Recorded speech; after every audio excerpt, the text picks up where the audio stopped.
A long time ago, Willie Macnab was a hunter in Clan Macnab. He was also a warrior with a fearsome reputation. But it didn't stop him playing a practical joke on those who took themselves too seriously. One such target was Cardinal Fedoro, an emissary from Rome sent to Scotland to explore the introduction of religion to the rugged hills of the Highlands. The cardinal always ensured his robes were clean and he was an impeccably dressed man. But the beauty of the clothing was of no comfort to poor Mildred, the campment's clothes washer. She worked night and day and night removing dirt and marks from his clothes, and then after preparing the hot press, which is no small feat, she would flatten and crease the robes, in just the right place, to the cardinal's liking. Willie witnessed her struggling day and night, not only with the cardinal's clothing, but with the warrior's clothes as well. It was a good 2 weeks since his gussets had a good wash, and by now had such an aroma that his hunting was suffering, and he was catching no prey. He smelled so rife that his prey could smell him briskly from miles off, and they soon pranced away. Something had to be done. Willie started to think of ways to solve the problem in a colorful, but light-hearted fashion.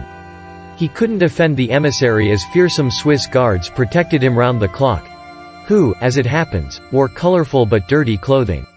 However, he remembered that a neighboring joker played a prank in Clan MacDougall. The joker used rosehip to cause an almighty itch in his clan chief's under-gusset. This was during an official shindig, where the clan chief was attempting to marry the daughter of a guest nobleman. Indeed, this didn't work out well for the clan chief, as he kept scratching his itch, causing the nobleman to proclaim to all in attendance, "You will never marry my daughter with an itch that bad."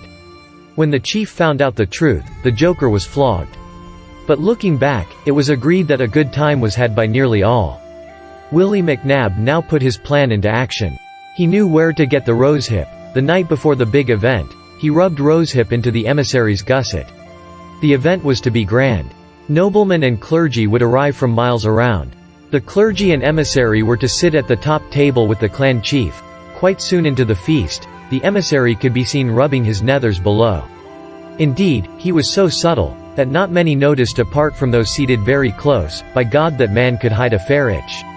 But quite soon, the neighboring clergy were aghast at the way the cardinal was openly rubbing his own privates. The clergy stood up and announced, this was no way for a man of God to behave.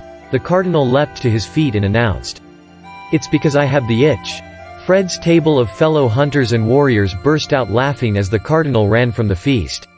The cardinal never did ask poor Mildred to wash his clothes again, and his appearance went remarkably downhill, only to be recalled and denounced by Rome. How poor Mildred was put to the lash. It was generally agreed that a good time was had by nearly all. Share this video.